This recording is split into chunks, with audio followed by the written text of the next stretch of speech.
This is the Sony 28-70 f2. This is the Sony 24-70 2.8. Is an extra stop of light worth me selling my G Master Mark II workhorse of a lens that you can see I use all the time, but how dirty it is?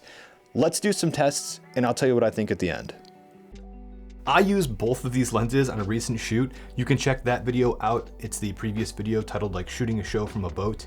They were originally going to let me use all of the test footage between these two lenses. So I was gonna do like a lens A, lens B, can you tell the difference type of video?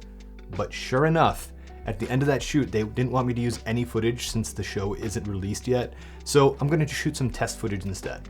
The main reason I wanted to check out the 28-70 was for the faster f2 aperture. An extra stop of light and bokeh difference is a pretty big deal when you're talking about the convenience of a zoom lens. But here are some tests using both of these lenses wide open. I'll touch more on this later, but keep in mind, this lens is $600 more than the GM2, so keep that in mind when you're looking at these lenses. Okay, 24 millimeters on the Sony GM2. Sony 28-70 f2 at f2. Sony 24-70 GM2, we are at 24 millimeters and 2.8. Now we're at 35 f2.8, 50 f2.8, 70 f2.8. Sony f2 28-70, we are at f2, 35, still focusing on the edge of the bench, 50, still focusing on the edge of the bench, 70, this is f2. Really quick test here. This is my 50mm 1.2, and I'm just curious to see the difference between 2.8 and 2.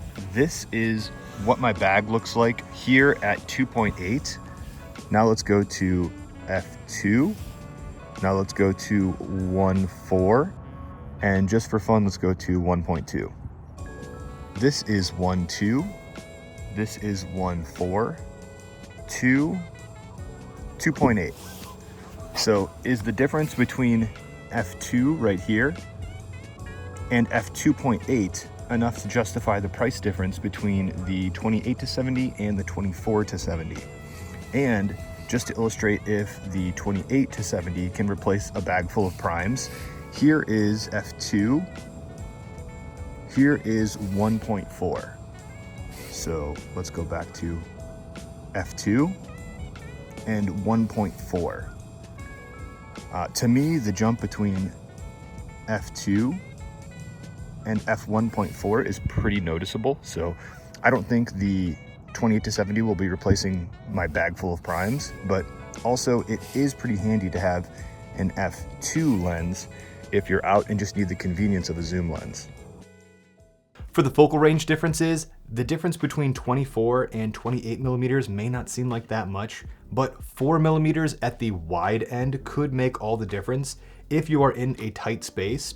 Another thing to consider here is if you use focus breathing compensation and active stabilization and higher frame rates on Sony cameras, these can all punch in on the image. It may not seem like a lot, like if you're going to 4K 120, it's a 1.1 times crop, and then focus breathing compensation kind of varies on the lens, but we'll say that's like 1.2 or 1.3 times crop. Like once you start stacking all these things together, the difference between 24 and 28 millimeters really does add up here.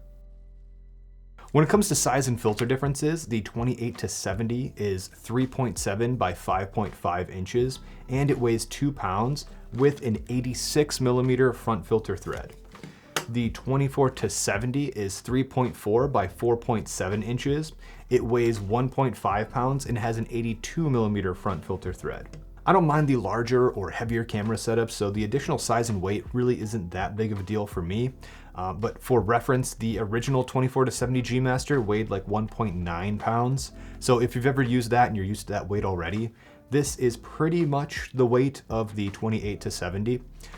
It's also a similar size, but the barrel being 86 millimeters just makes it a little bit wider. 86 millimeters is kind of creeping into that matte box territory for me. For my photo filters, I went from 67 to 82, and I have all kinds of different diffusion filters through all those ranges so I don't have to use step-up rings. And it was kind of expensive to do it that way, but I hate using step-up rings on my filters, so I just bit the bullet and did it.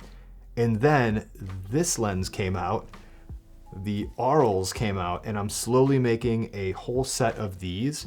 And this has 86mm front threads, just like this lens does.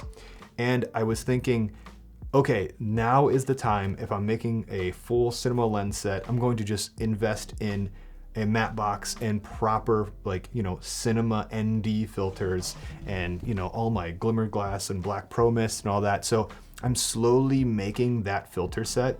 And then this lens comes along with an 86mm front filter thread. And now I'm kind of at a crossroads again. If I use this on my FX3, I'm going to need some kind of an ND filter.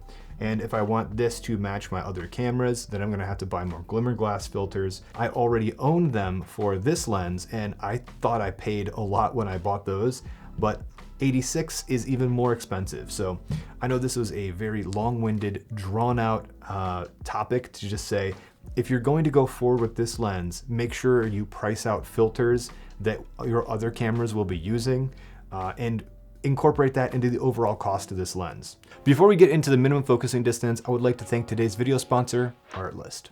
When it comes to creating videos, finding the right assets can be difficult. This is where Artlist comes to help out. Artlist has over 400,000 high-quality assets available to use in your personal or commercial work. Their tools make it easy to find the exact song you need, and their filters make it easy to choose a genre, refine your results with mood keywords, and you can even narrow down the music by which instruments are used, if you want vocals or not, or adjust the BPM. They have tons of playlists to help give you some inspiration from different creators, moods, or types of videos. Artlist also has a new LUT section. My favorite part is they have multiple different source clips for you to view how your LUT will look in a dark scene, in a bright scene, and more. This helps you see how the LUT will look in different situations before you use it. Artlist also has a new feature called Artboards. Artboards uses AI to suggest content within the Artlist catalog of assets for you to use in your project based on your specific project's needs. Start by telling Artboard what your project is about, then Artlist will generate an artboard that suggests music, sound effects, and footage for your project. You can add the assets straight to the board to get initial feedback, get inspiration for your shots, or even use the assets in your final deliverables. You can even share your artboards with your client, cast, and crew. Using your link, they can listen to the music and sound effects and see the footage that you've added to the board.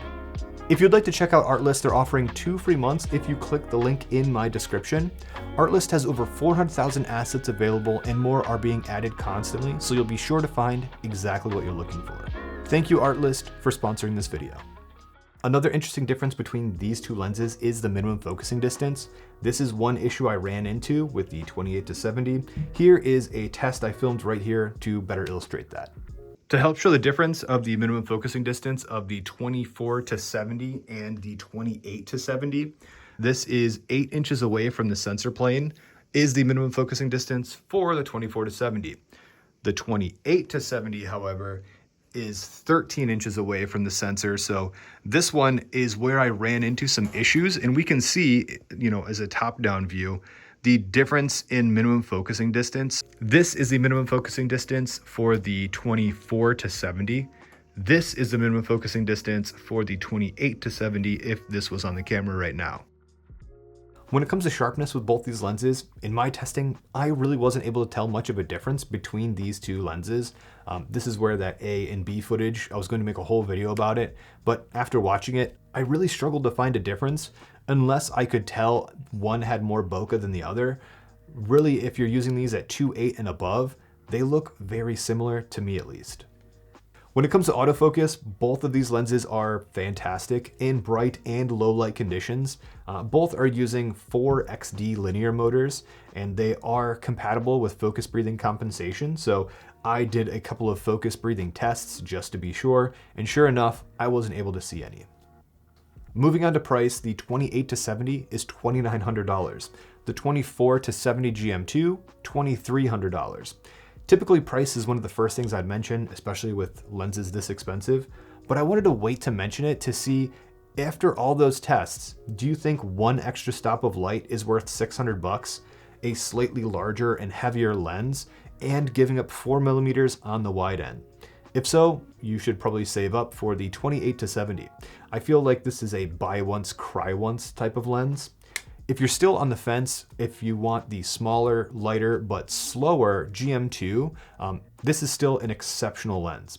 I find myself using my 24-105 and my 24-70 on my FX3 and 6 for run and gun shoots when I need autofocus and the ability to zoom around. After seeing the 28-70 and going back to my 24-105 f4, I am starting to feel some pain though.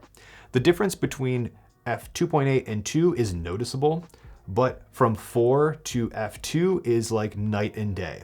I might end up selling my 24-105 and picking up the 28-70. What do you guys think about these lenses? Let me know in the comments down below. And thank you guys for sticking around to the end, and I'll see you in the next one.